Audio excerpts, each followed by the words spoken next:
अस्सलाम वालेकुम दोस्तों, क्या हाल है? ठीक है दोस्तों, ये मेरी गाड़ी है।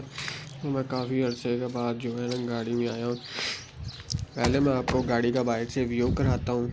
ये गाड़ी है सुजुकी पिकअप जापान की, और मैं गाड़ी का रिव्यू करवाता हूँ अंदर से और बाहर से आपको। और इंशाल्लाह मैं थोड़ी देर तक गाड़ी के अंदर जाके आपको गाड़ी स्टार्ट करके भी चेक करवाता हूँ। और ये मैं इंशाल्लाह गाड़ी के अंदर जा रहा हूँ और मैं गाड़ी को इंशाल्लाह अंदर बैठ के स्टार्ट करने लगा हूँ। ये मैं गाड़ी के अंदर बैठ गया हूँ और अब मैं गाड़ी को स्टार्ट करने लगा हूँ। और गाड़ी को स्टार्ट करने के बाद मैं इसका जो है रेडिएटर का वाटर भी चेक करूँगा। और वाटर चेक करने के बाद मैं गाड़ी को